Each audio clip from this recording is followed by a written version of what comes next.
tomar su asiento. Como dato anecdótico, este fue uno de los himnos que más se cantó en el avivamiento en 1904 en Gales.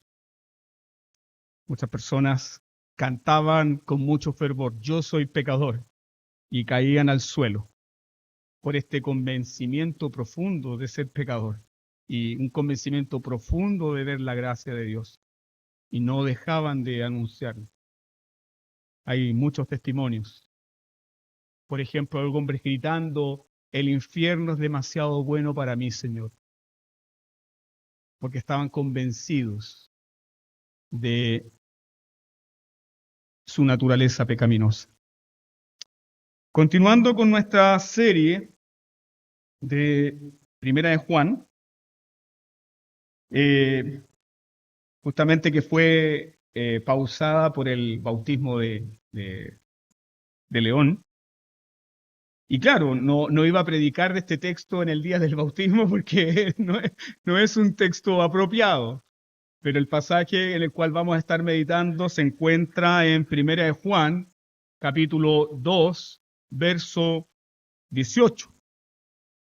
Primera de Juan 2, 18. Y si ya encontró el pasaje, se da cuenta que no era un texto apropiado para el bautismo de un niño. Pero hoy es apropiado. Así que si encontró el texto, siga atentamente la lectura de la palabra de Dios. Hijitos, ya es el último tiempo. Según vosotros oísteis que el anticristo viene, así ahora han surgido muchos anticristos. Por esto conocemos que es el último tiempo. Amén. Amados, pidamos la iluminación del Espíritu Santo en este tiempo de meditación en su palabra. Oremos.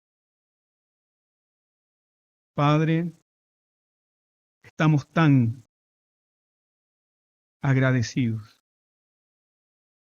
de que cuando tu pueblo seriamente se reúne en torno a tu palabra, tú nos bendices. Nos bendices con la iluminación de tu Espíritu Santo, abriendo nuestros ojos para ver las maravillas de tu ley. Nos bendices, Señor, sacando nuestros corazones de las tinieblas a la luz. Nos bendices, Señor, dando seguridad a nuestra fe. Nos bendices, Señor, dando certeza de una salvación tan grande que hemos recibido. Nos bendices, Señor, dándonos seguridad de tu reino. Nos bendices, Señor, al escuchar tu palabra y al meditar juntos en ella. Nos bendices saber que tenemos un Dios y un mediador tan glorioso. Padre, reconozco mi incapacidad y mi incompetencia natural para desatar la gloria de tu palabra. No está en mí, Señor, y tampoco está en ninguno de los presentes. Por eso, Señor, como tus hijitos, como tus niños, imploramos que tomen nuestros corazones, Señor, y los sujetes a tu palabra, y que tu palabra, Señor, sea aplicada por el poder de tu Espíritu Santo en nuestras vidas, para que tu nombre sea honrado en este culto. En el nombre de Jesús oramos. Amén. Juan, al comenzar esta nueva sección, que justamente es una nueva sección, ¿recuerdan ustedes? Hay una sección donde Juan comienza a alentar a los creyentes, Juan habla acerca del amor, Juan habla acerca de el crecimiento espiritual en distintas etapas, pero aquí Juan hace un corte y comienza una nueva sección. Y al comenzar esta nueva sección, Juan repite intencionalmente la palabra hijitos, paidilla. La palabra hijitos, la misma palabra con la cual comenzó la sección anterior en el versículo 1, 1 Juan capítulo 2, verso 1. Aquí Juan lo repite intencionalmente, hijitos. ¿Y por qué hace esto Juan? Porque antes de advertir de los últimos tiempos, antes de advertir de la apostasía y mucho antes de advertir de los anticristos, Juan, inspirado por el Espíritu Santo, llama a los verdaderos cristianos hijitos. Es decir, introduce ya una nota de seguridad, de confort, de esperanza. Hijitos. Puede ser que usted no le tome el peso a esta palabra. Puede ser que para ti esto sea una palabra más. Pero en los días de Juan, en los días del cristianismo del primer siglo, en los días de las religiones greco-romanas, jamás las personas de esas religiones hablaron así de sus discípulos o de sus seguidores. Las religiones greco-romanas jamás llamaron a sus adoradores hijitos. ¿Y quién fue el primero en hablar a sus discípulos como hijitos? Fue nuestro Señor Jesucristo. ¿Cómo Jesús habla de ti? ¿Cómo Él te llama? Hijito. Es la palabra inspirada por el Espíritu Santo para introducir inmediatamente tranquilidad, seguridad. ¿Por qué Juan emplea esta palabra? La misma palabra que Jesús empleó para hablar de sus discípulos, hijitos. Porque solo Cristo, solo nuestro Señor Jesucristo nos da una verdadera relación con Dios. Con este Dios que nos conoce íntimamente. Dios sabe todo acerca de ti. Todo. Y te ama. Esa ya es una razón para estar feliz. Si yo supiera todo acerca de ti, difícilmente te amaría. Y si usted supiera todo acerca de mí, peor. Pero Dios conoce todo acerca de nosotros y nos ama y nos llama sus hijitos. Porque esta relación está fundamentada en Jesucristo nuestro mediador. Y esta es una relación personal, esta es una relación íntima, esta es una relación deleitosa. Como en otros sermones yo les explicaba que Dios no nos ama con los dientes apretados. Dios nos ama con todo su ser, con todo su corazón, con todas sus fuerzas. Así nos ama Dios. Ahora, ¿quiénes son estos hijitos? ¿Son todos los cristianos? ¿Son todos los miembros de la iglesia de Juan? ¿Todos ellos pueden ser llamados hijitos?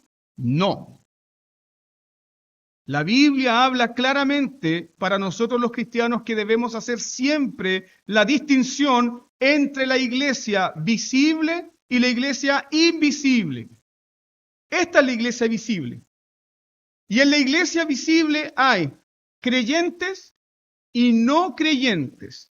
En la iglesia visible hay nacidos de nuevo, regenerados y personas que no han nacido de nuevo.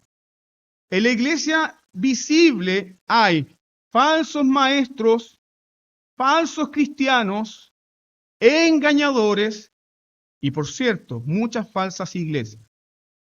Pero ¿qué ocurre con la iglesia invisible? Esa es la que el Señor conoce. Esa es la comunidad de los santos escogidos. Esa es la comunidad de los santos escogidos que Cristo ganó con su preciosa sangre.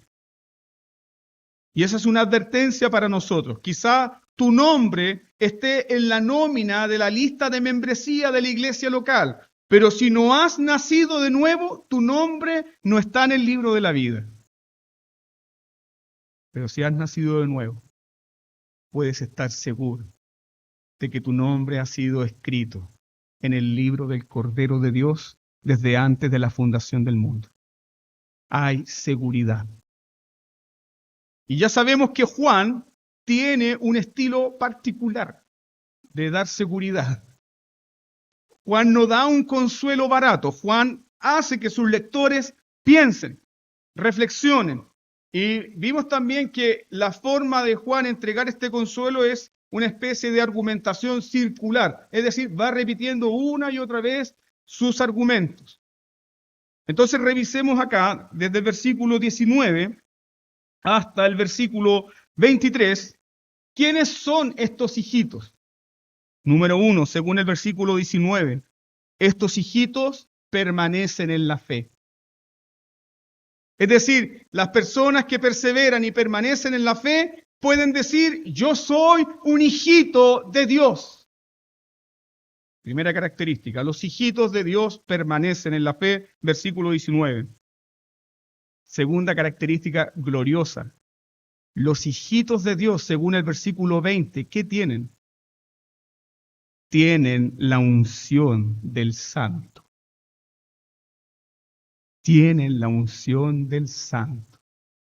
¿Quién es el Santo? Cristo es el Santo. Y el Santo ha puesto su sello. La palabra unción viene del verbo hebreo ungir, masiaj. Es decir, el Cristo, el ungido, el glorioso ungido de Dios, el Cristo ha ungido también a sus discípulos. ¿Y cómo los ha ungido? Con el Espíritu Santo. Y ahí vemos esta gloriosa armonía con Romanos capítulo 8, que todo verdadero creyente tiene el Espíritu Santo que le da testimonio a su espíritu de ¿qué? Que ha nacido de Dios. Tercera característica, versículo 21. Los hijitos, ¿dónde permanecen? ¿O conocen? Conocen la verdad de la palabra. Los hijitos, según el versículo 21, conocen la verdad de la palabra. Mira el versículo 22. Estos hijitos, ¿qué hacen? Confiesan que Jesús es el Señor. No solamente tienen a Jesús como su Salvador, sino que también confiesan que Jesús es su Señor. Están bajo el señorío de Cristo. Se someten al señorío de Cristo. Estos son los verdaderos hijitos. Mira ahora el verso 23. Estos verdaderos hijitos tienen comunión ¿con quién? Con el Padre y con el Hijo. Ya te diste cuenta todos los rasgos distintivos que Juan entrega para que sus lectores, para que sus oyentes tengan la seguridad de que ellos son los hijitos de Dios. Y ahora entendemos por qué Juan dice, salieron de nosotros porque nunca fueron de nosotros. ¿Por qué no eran de nosotros? Porque no permanecieron en la fe, porque no tenían la unción del Santo, porque no amaban la verdad de la palabra de Dios, porque no tenían comunión con el Dios verdadero. Por eso salieron de nosotros. Juan está dando seguridad. La intención aquí de Juan es dar seguridad a los hijos de Dios, a los verdaderos hijos de Dios, pero también advertir. Y esto es algo que constantemente encontramos en las Escrituras. Dios te da seguridad, sí, pero también te advierte. Y alguien puede decir, pero pastor, ¿por qué Dios me da seguridad y al mismo tiempo me advierte? Porque las advertencias son para asegurar nuestra fe. Por ejemplo, 2 Timoteo capítulo 2, donde el apóstol Pablo nos dice, conoce el Señor a los que son suyos, teniendo este sello, apártese de iniquidad todo aquel que invoca el nombre de Cristo. ¿Conoce el Señor a los que son suyos? Maravilloso, gloria a Dios, el Señor me conoce. Pero la otra parte del sello, ¿qué dice? Apártate de iniquidad. ¿Hay seguridad? y hay advertencia. Y eso es un rasgo distintivo que hoy día se ha perdido en las iglesias. Muchas veces se les predica a todas las personas de las iglesias como si todos los que están escuchando fuesen nacidos de nuevo y fuesen convertidos. Y lamentablemente lo que está ocurriendo al día de hoy en muchas congregaciones es que muchas personas parten al infierno con una pila de conocimiento bíblico. Nunca se preguntaron si habían nacido de nuevo. Nunca se preguntaron si realmente eran los hijitos de Dios. ¿Eres tú un hijito? ¿Puedes en esta mañana tomar las benditas palabras del Espíritu Santo y decir, soy un hijito? Juan quiere que pienses en esto. Juan quiere que pienses en esto porque advierte sobre el anticristo y advierte sobre los falsos maestros.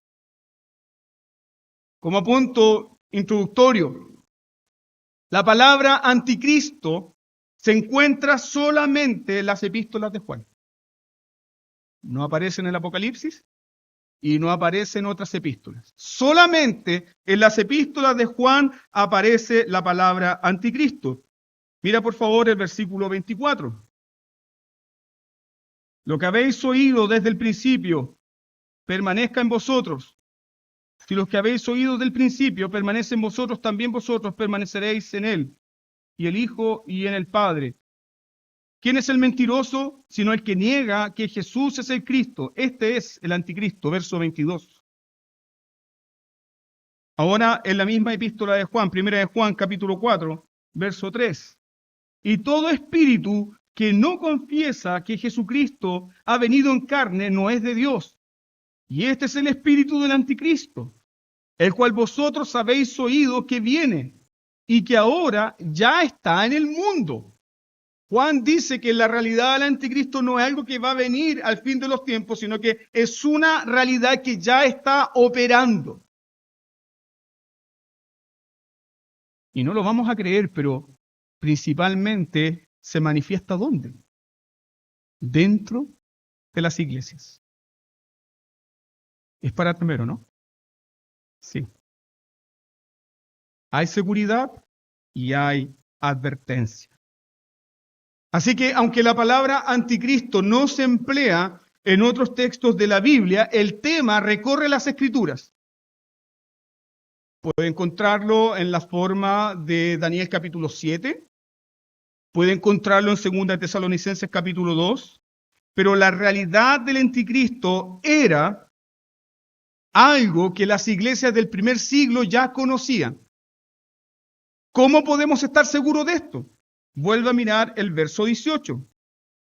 Lo notamos por la forma en que Juan se refiere al tema. Juan se refiere al anticristo de esta forma en el verso 18, capítulo 2. Hijitos, ya es el último tiempo, y según vosotros oísteis, el anticristo viene. La iglesia conocía de esto. Y es por eso que Juan dice, ustedes ya habían oído estas cosas. Entonces, Juan está diciendo a la iglesia que la presencia de muchos anticristos es la señal no de un tiempo cronológico, sino de un tiempo teológico. ¿Entiende la diferencia? No está hablando de un tiempo cronológico exacto de años, meses, días, sino que está hablando de un tiempo teológico. ¿Por qué? Porque los apóstoles comprendieron que la venida del Señor había introducido un nuevo tiempo. Y ese nuevo tiempo corre desde la resurrección de Jesucristo hasta su segunda venida. Ese es un tiempo teológico. ¿Hacia dónde nos lleva este tiempo teológico en el que usted y yo estamos viviendo? Lo cual muchas veces los apóstoles dicen, hemos alcanzado el fin de los tiempos o hemos alcanzado el fin de los siglos. No se refiere que estamos en los últimos días de la segunda venida de Cristo. Se refiere que del momento de la resurrección de Jesús, el reloj comenzó ya a funcionar. La venida de Cristo es certeza, la venida de Cristo es real. Y Juan nos está diciendo que estamos viviendo ya en esos últimos días. O sea, ellos ya lo vivían, cuanto más nosotros. Estamos viviendo en esos últimos días. Los apóstoles comprendieron entonces que la resurrección de Cristo conduce hacia una meta definida. Como leímos en la lectura antifonal, la meta definida es la consumación del reino. Todos los cristianos estamos en común acuerdo de esto. ¿Cómo termina la historia? Todos ganamos al final. Todos ganamos. ¿Por qué? Porque veíamos ahí en Apocalipsis capítulo 20 que las huestes infernales se van a levantar, las naciones incrédulas se van a levantar para tratar de destruir la iglesia. ¿Y cómo termina la historia? El Señor de los cielos desciende y los consume. Y luego entra el juicio final. Entonces, ¿qué traerá la segunda venida de Cristo? Déjame recordar estas cosas tan gloriosas. La segunda venida de Cristo traerá nuestra glorificación. La segunda venida de Cristo traerá la derrota definitiva de Satanás. La segunda venida de Cristo traerá la derrota de los enemigos de la iglesia. La segunda venida de Cristo traerá el juicio final. Y la segunda venida de Cristo traerá el tiempo eterno. Eso es lo que nosotros esperamos. Esta segunda venida fue anunciada por Jesucristo. ¿Y cuáles fueron como las marcas distintivas que iban a ser como las señales de alerta de que esta venida se aproximaba? ¿Cuáles son esas señales de alerta? La presencia de muchos falsos maestros, la presencia de anticristos, la presencia de falsos profetas. El apóstol Pablo también advierte a la iglesia en Tesalónica de que la segunda venida de Cristo sería marcada por dos hechos inconfundibles. Esos hechos inconfundibles son la apostasía y la manifestación del hombre de pecado. Vamos por un momento a 2 de Tesalonicenses, capítulo 2, verso 3.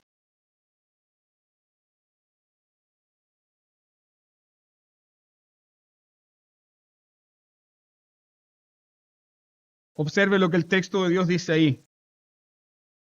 Nadie os engañe en ninguna manera. Es decir, debemos tener seguridad en esto.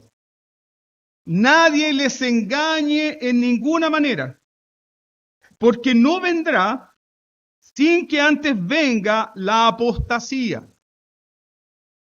No vendrá sin que antes venga la apostasía y se manifieste el hombre de pecado, el hijo de perdición. ¿Y qué va a suceder cuando se manifieste ese hombre de pecado, ese hijo de perdición? Pablo dice inmediatamente a la iglesia, al cual el Señor matará con el espíritu de su boca. No tengan temor, dice Pablo.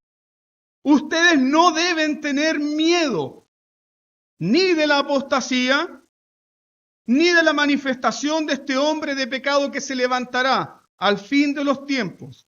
Pablo está diciendo, tengan temor del Señor Jesucristo, porque Él lo matará con el espíritu de su boca.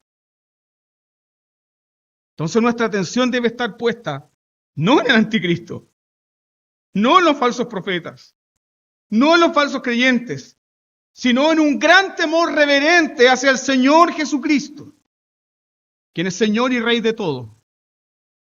Entonces, queridos hermanos, el aumento de la maldad, reflexionemos juntos, el aumento de la maldad, la descomposición del mundo, la deshumanización de los seres humanos, cuando tú ves a hombres que han llegado a tal grado de degeneración, de degradación, que están deshumanizándose, transformándose realmente en bestias, tú puedes estar seguro que el espíritu del mal está operando ahí. Tú puedes estar seguro de que Satanás está engañando a esas personas. a tal punto que se destruyen a sí mismos sus cuerpos. A eso nosotros le sumamos la indiferencia de los cristianos. Y sumamos también la apostasía de la iglesia, porque ya hay apostasía. Quizá no a un nivel mundial, pero sí hay apostasía. Muchos se han apartado de la fe. Muchos abandonaron la fe de sus padres. Ya hay apostasía. Todas estas cosas son señales de ¿qué? El fin está cerca. El fin está cerca. Son recordatorios para nosotros de que el fin está cerca. Y si el fin está cerca, debemos atender con mayor urgencia estas advertencias de la palabra de Dios. Entonces, ¿cuál sería la aplicación correcta de esta palabra en esta mañana para nosotros? La aplicación correcta sería, tema al anticristo. No. La aplicación correcta de esta doctrina es, teme a Dios. Teme a Dios y sus juicios. Teme a Dios y sus juicios.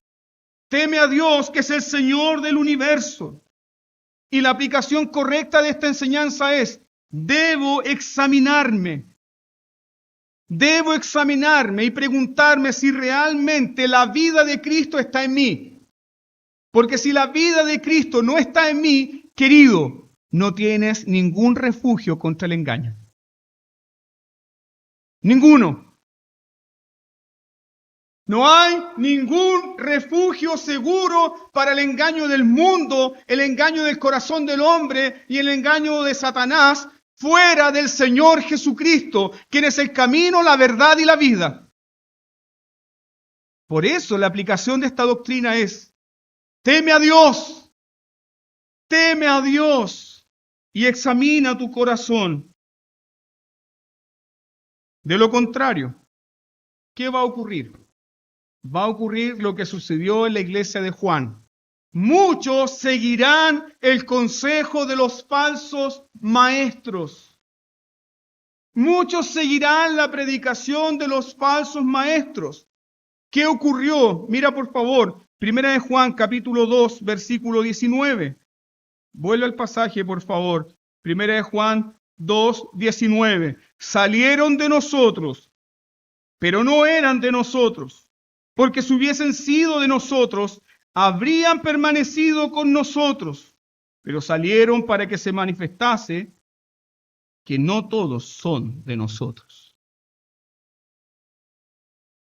Quien no toma en serio el Evangelio, corre el grave peligro de ¿qué? De ser engañado. Si no te aferras al Evangelio glorioso y bendito de Jesús, no hay seguridad para ti. Solo te queda el engaño de tu corazón, el engaño del mundo y el engaño de Satanás. Eres una presa fácil para el anticristo. Ahora déjeme darle más perspectiva de los puntos de vista históricos de la interpretación de la figura del anticristo. Por ejemplo, dentro de la ortodoxia cristiana conservadora, muchos teólogos han identificado a la figura del anticristo como un líder político mundial militar. Inmediatamente piensan en Stalin, Hitler, Mao y así. Yo cuando estaba pequeño, ¿alguien se recuerda de Gorbachov? Bueno, los más jóvenes no tienen idea quién es. Pero yo lo veía en la tele y me daba un temor porque si tiene la marca de la bestia, tenía un mapa aquí, América del Norte. Ahí está. No era el anticristo. Así como Fidel no era el anticristo. Ni Pinochet tampoco era el anticristo. Ni los líderes comunistas tampoco son el anticristo. ¿Por qué? Porque según las Escrituras, es más una figura de dentro de la iglesia que de fuera de la iglesia. Y eso debe producirnos a nosotros cuidado. Entonces hay una posición dentro de la ortodoxia conservadora. Estoy hablando de los intérpretes conservadores, no de herejes liberales. Estoy hablando de intérpretes conservadores sujetos a las Escrituras. Muchos creen que es un líder político militar o figuras como dictadores modernos.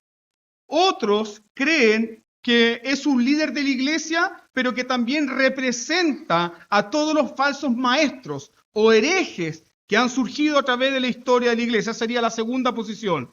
La tercera posición, que es la posición de las iglesias presbiterianas, reformadas, luteranas, anglicanas, que creen que la institución del papado representa al anticristo.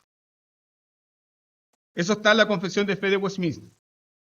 Presbiterianos creemos que la institución del papado representa el espíritu del anticristo. ¿Por qué?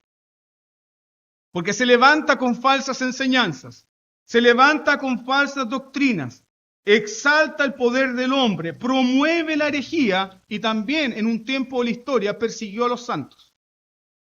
Sin embargo, hay una cuarta posición que también tiene mucho respeto hoy en las escuelas de interpretación. Y esta cuarta posición es que el anticristo es un individuo que liderará la apostasía en el fin de los tiempos desde dentro de la iglesia. Y tiene mucha lógica porque la apostasía no es algo que sucede en los bares, la apostasía no es algo que sucede en los prostíbulos, la apostasía no es algo que sucede en los casinos. La apostasía sucede dentro de la iglesia. ¿Te das cuenta de esto, hermano? Entonces, si no hay seguridad de que eres un creyente, estás en peligro. Un grave peligro. ¿Por qué? Porque no vas a discernir la verdad de la mentira.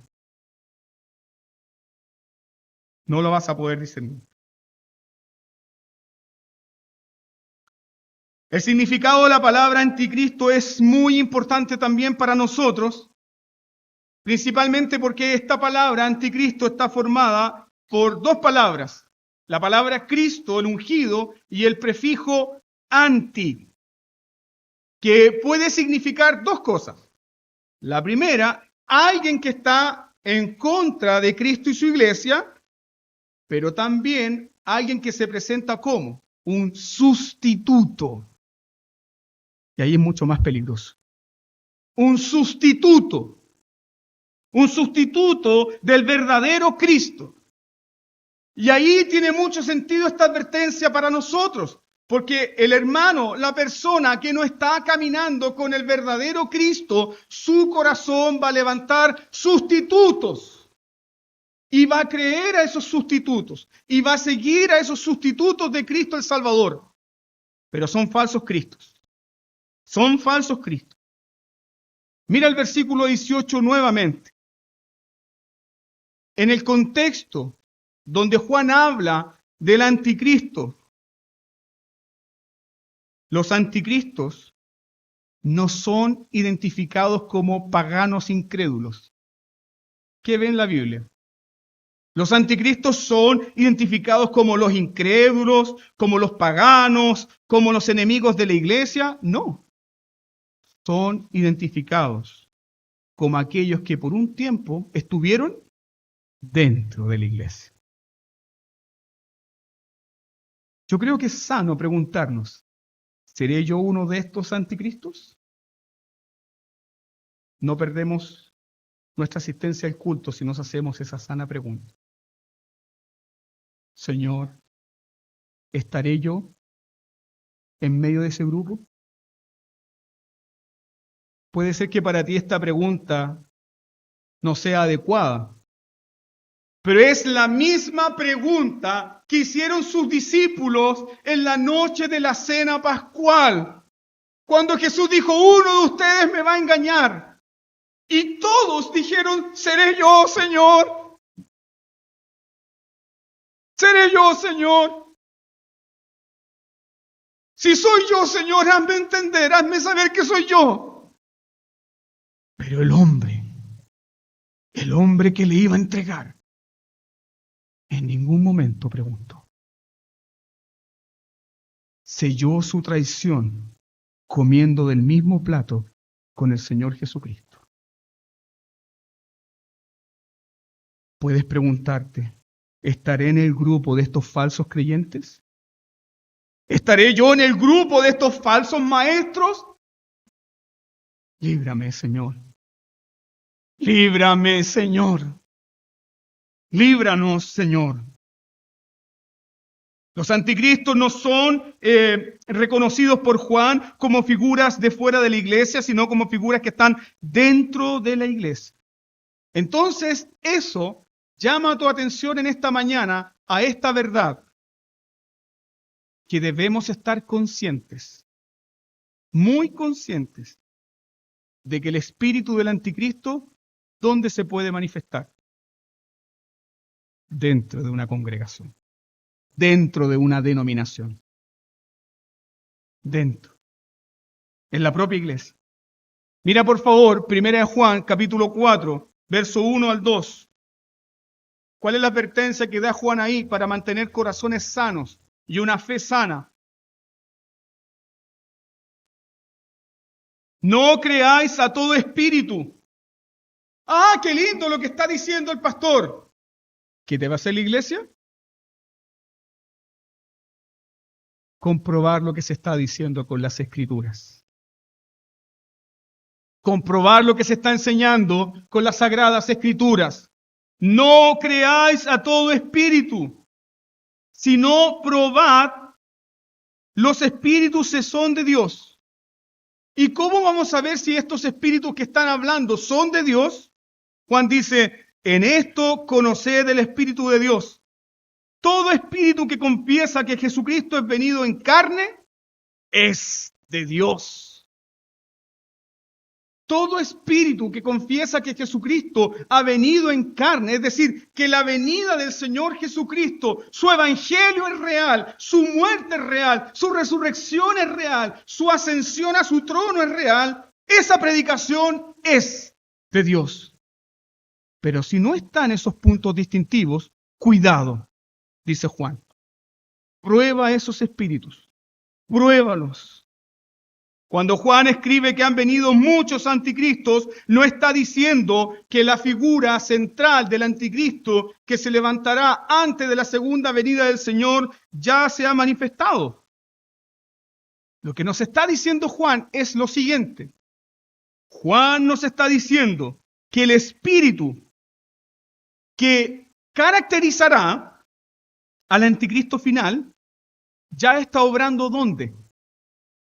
En los falsos creyentes.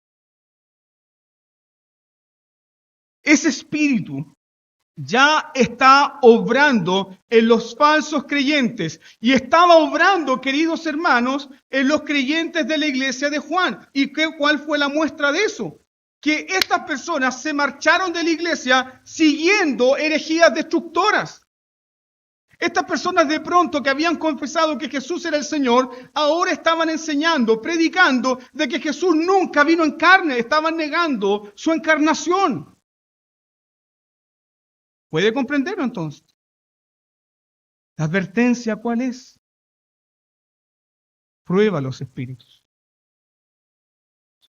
Usted puede estar seguro, y esto es una cosa que vemos hoy en realidad en nuestro país.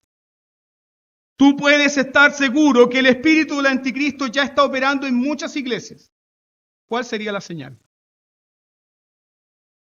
¿Cuál sería la señal de que el espíritu del anticristo, de aquel que se opone al evangelio, pero que también se levanta como un sustituto de Cristo, ya está operando en muchas congregaciones? ¿Cuál sería la señal? Donde Cristo es menospreciado. Donde Cristo es menospreciado. Donde su venida en carne, que fue para el perdón de nuestros pecados, para nuestra justificación, para nuestra santificación y para nuestra comunión con Dios, no significa nada.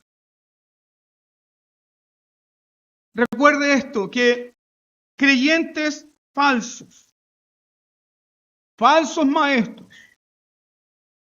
falsas iglesias, encarnan el espíritu del anticristo. Donde usted ve iglesias que se levantan en favor de los movimientos LGTBI. Donde usted ve iglesias que predican más ideologías humanas que el Evangelio, puedes estar seguro que el espíritu del mal está operando en ese lugar. Que no te quepa duda, hermano. Que tus sentidos, que tu corazón no sea engañado. Puedes estar seguro de aquello. Y esto lo vemos también como una realidad ya en otras latitudes del mundo. En Estados Unidos, iglesias históricas como iglesias presbiterianas ya están aprobando la ordenación de transexuales. Y eso pronto va a llegar acá a Chile. ¿Y qué vamos a decir? ¡Wow! Es el amor, el amor. No seamos tan cerrados, no seamos tan dogmáticos. Llegará un momento en la historia de la iglesia que nuestra lealtad a Jesucristo costará nuestra sangre.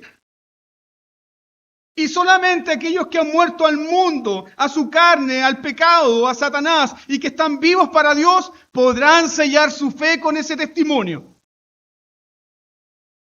Puedes estar seguro, querido hermano, que falsos creyentes, falsas iglesias, falsos maestros encarnan el espíritu del anticristo. Así como los verdaderos creyentes, los verdaderos maestros, las verdaderas iglesias encarnan ¿a quién? A Cristo, porque Cristo está en ellos por su Espíritu Santo. Si es una cosa muy hermosa, hermanos, donde Cristo está en medio de un pueblo, la realidad de Cristo se hace presente. Porque Cristo es vida. Para Juan, entregarse al amor del mundo. Escuche esto porque tiene el enlace con el sermón antepasado. El amor al mundo, el amor a las cosas que hay en el mundo, son evidencias ¿de qué? De seguir el camino del espíritu del anticristo. Y ahora tiene más peso esa advertencia. Quien ama al mundo, quien ama las cosas que hay en el mundo, quien sigue al mundo y sus mentiras, en el fondo pronto se va a entregar al espíritu del engaño del anticristo. Quien vive entregado a los deseos de los ojos, los deseos de la carne y la vanagloria de la vida, ¿hacia dónde tiene interesado su corazón? Hacia el espíritu del anticristo. Te pregunto, amado hermano, ¿estás rechazando el evangelio? ¿Por seguir tu propio evangelio? ¿Estás rechazando el evangelio por seguir un Cristo inventado por tu propio corazón?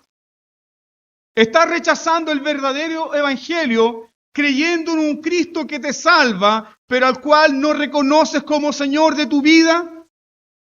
Las personas que están haciendo aquello en realidad están siguiendo ¿a quién? Al anticristo. No al Cristo de la Biblia. No al Cristo completo. Y si es así, yo te advierto en esta mañana, por el amor de Dios y como rogándote, que dejes tu engaño, porque estás bajo condenación. Y si estás bajo esa condenación, eres vulnerable al poder del anticristo, de Satanás, de sus mentiras. Pastor, ¿y qué pasa cuando muchos cristianos, cuando muchas de estas personas que se sentaban acá y cantaban con nosotros, hoy no están con nosotros? ¿Qué pasa con estos cristianos que se apartaron de la verdad para seguir la mentira? Debemos temblar. Debemos temblar. Pero debemos confiar en Dios. ¿Por qué? ¿Por qué debemos temblar y confiar en Dios? Primero, Dios conoce a los que son suyos. Los protege y los guarda del mal. Pero aquellos que no son suyos, Dios no tiene ningún compromiso con ellos. Y es por eso que debemos temblar. Debemos temblar y debemos lamentarnos por la apostasía de la iglesia. Quizá alguien cercano que caminaba contigo hoy en día es un detractor del evangelio. Quizá aquella persona que predicó contigo, que visitó enfermos contigo, hoy en día es un enemigo del evangelio. puedes estar seguro que ese espíritu del mal está trabajando. Tener temor y tener confianza. No debemos preguntarnos y decir, wow, parece que el poder de Satanás está triunfando en la iglesia. Parece que el espíritu del mal está triunfando en la congregación. Parece que el poder del mal es más poderoso que el poder de Dios. Eso es un grave error. Y le voy a demostrar por qué. Porque es Dios que en sentencia a los falsos creyentes, a los falsos maestros y a las falsas iglesias a seguir enseñanzas y doctrinas de demonios. Vaya por un momento nuevamente a 2 de Tesalonicenses, capítulo 2. No es Satanás, es Dios. Mira, 2 Tesalonicenses, capítulo 2, versos 10 al 12. Escuche, por favor, con todo su corazón, escuche esto. Y con todo engaño de iniquidad para los que se pierden, por cuanto no recibieron el amor de la verdad para ser salvos. Por esto Dios, ¿quién es? Según el verso 11, por esto Dios les envía un poder engañoso para que crean la mentira, a fin de que sean condenados todos los que no creyeron a la verdad, sino que se complacieron en la injusticia. ¿Quién envió este espíritu engañoso? ¿Quién por su absoluta soberanía permite que esta maldad se manifieste en muchas iglesias? Dios. ¿Y por qué lo hace? Lo hace para traer juicio y condenación sobre los que se rebelan al Evangelio. La poca luz que tienen se les transforma en tinieblas. Querido hermano, yo te ruego por el amor de Dios. Yo te ruego por el amor de Dios. Yo te ruego en esta mañana por el amor de Dios y por el amor de tu alma que no juegues con el Evangelio ni con la doctrina que aquí se te predica. No juegues. No juegues porque la sentencia es real. Cuando vemos apostasía, cuando vemos que muchos cristianos abandonan las congregaciones, podemos estar seguros de que es el juicio de Dios sobre los incrédulos y sobre los que nunca tomaron la palabra de Dios en serio. Pero si eres un hijo de Dios, Dios te ha dado amor por la verdad. Si eres un hijo de Dios, tú eres como David diciendo, mi alma tiene sed de ti, oh Dios. ¿Cuándo vendré y me presentaré delante de mi Dios? Soy como el ciervo que brama por las corrientes de las aguas, porque tengo hambre, tengo sed de ti. Porque necesito tu palabra, porque amo la predicación del Evangelio, porque amo estudiar las Escrituras, porque amo escucharte, mi Dios. ¿Por qué? Porque Dios ha puesto amor en tu corazón por la verdad. Pero aquellos que no están tomando el Evangelio en serio, en esta mañana yo les advierto, hay un engaño que te está esperando. Y estás listo para saltar a tu corazón. Los que habiendo escuchado el bendito evangelio de la paz y se negaron a confiar en él, serán entregados ¿a qué? Herejías destructoras. Aquellos que nunca tomaron el evangelio en serio, no solamente serán entregados a herejías destructoras, sino que también serán entregados a falsos maestros. Puedes ver en el Antiguo Testamento cómo Dios condenó al pueblo de Israel. Jeremías dice, ¿no me quieren escuchar a mí? Entonces les voy a dar pastores según sus propios corazones. ¿Qué? ¿No quieres escuchar mi palabra? te voy a dar un pastor codicioso. Te voy a dar un pastor adúltero. Te voy a dar un pastor perverso. Te voy a dar predicadores que hagan mercancía de ti. Te voy a dar predicadores que prediquen para ti locura, vanidad, sueños de grandeza, pero que nunca te hablen del evangelio, de la cruz, del arrepentimiento, del infierno, del cielo, de la condenación. Te voy a entregar eso, lo que ama tu corazón. Pero también Jeremías dice que a su pueblo Dios le va a dar pastores conforme a su corazón. ¿Nota la diferencia? Cuando ves personas que son arrastradas por las herejías, por las falsas doctrinas, por las falsas enseñanzas, puedes estar seguro que es el juicio de Dios. Tú puedes estar seguro de eso. ¿Cómo podemos mantenernos firmes contra las enseñanzas destructoras del anticristo? Bueno, escucha el consejo en esta mañana. Recibe las buenas nuevas de Jesús. Cree el Evangelio de Jesucristo. Pero crea el Evangelio de Jesucristo no como palabra de hombres que olvidará el día lunes, sino verdaderamente como la palabra de Dios. Confía en Cristo. Confía en Cristo Jesús. Confía en Cristo Jesús porque Él te dará amor por la verdad. Si tu amor por la verdad es poquito, pero Él va a seguir incrementando ese amor por la verdad. ¿Para qué? Para que tú seas protegido de falsos maestros. Para que seas protegido del espíritu de maldad de este tiempo que está operando en muchas congregaciones. Confía en Jesús porque solamente Jesús hará el evangelio glorioso para ti. El evangelio está lleno de la belleza de Jesucristo. Quienes tienen a Cristo, ¿qué tienen? Quienes tienen a Cristo tienen el amor del Padre. Quienes tienen a Cristo tienen el amor del Hijo. Y quienes tienen a Cristo tienen el amor del Espíritu Santo. Quien tiene a Cristo tiene la unción del Santo. ¿Qué significa esto en términos concretos, pastor? Que usted y yo, si creemos en Jesús, somos la morada de Dios.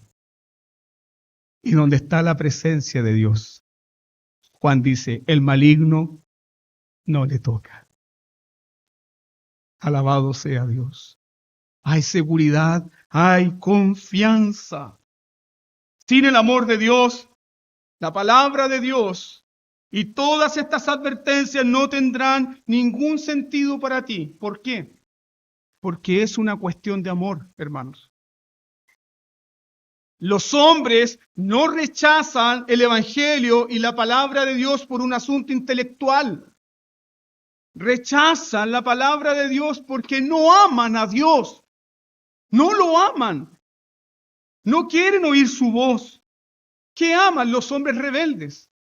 Aman el pecado. Y como aman el pecado, Satanás les entrega placer por el pecado. Pero Dios, ¿qué les da a sus hijos? Amor por su palabra. Les da amor por su palabra. Les da amor por oír su voz. La iglesia es como esta sulamita que dice, ¿dónde está mi amado que me hace oír su voz? Me llevó a la casa del banquete. Su bandera fue sobre mí. Amor. Es un asunto de amor. Todo corazón regenerado ha recibido el amor de Dios que está en su corazón. Dos exhortaciones para dos grupos en esta iglesia. A los que saben que no han nacido de nuevo, yo les digo en esta mañana, deja las tinieblas. A los que saben que no han nacido de nuevo, a los que saben que no tienen la fe de sus padres, a los niños, a los adolescentes que están conscientes de que no tienen eso distintivo que tienen sus padres, yo les digo, corre hacia el Señor Jesucristo ahora. Corre al Señor Jesucristo ahora. corre con prontitud. Tú puedes decir, hoy no, pastor, mañana sí, pero hoy es el día de salud. Hoy es el día de salvación. Hoy es el día de salud. Hoy es el día donde Cristo te llama. ¿Sabes qué, hermano? Si rechazas al Cristo que se presenta como tu Salvador ahora, le enfrentarás como tu juez. Pero antes de que venga el juicio, antes de que se manifiesta la gran ira de Dios, el Evangelio te dice, ven a mí, y el que a mí viene, yo no le echo fuera. Y ahora la advertencia final para los que han nacido de nuevo. Les digo en esta mañana, caigamos de rodillas. Caigamos de rodillas en gratitud. ¿Por qué? Por la misericordia de Dios, por haber recibido la verdad en nuestros corazones, por tener hambre y sed del Dios vivo. Caigamos de rodillas en gratitud y demos gracias por un Redentor tan poderoso. Caigamos de rodillas en gratitud y demos gracias porque ahora ya no somos el establo de Satanás, la guarida de Satanás, sino que somos la morada del Dios Trino que habita en su pueblo por el Espíritu Santo. Tengamos gratitud en nuestros corazones porque Cristo nos ha sacado de las tinieblas a su luz. Tengamos gratitud en nuestros corazones porque somos sus hijitos y le pertenecemos a Él. Tengamos un momento de oración. Y yo invito a aquellos que aún se encuentran lejos, busquen al Señor ahora. Doblen sus rodillas, no importando nada, y busquen a Cristo hoy. Él está aquí, Él te llama, Él te dice, ven.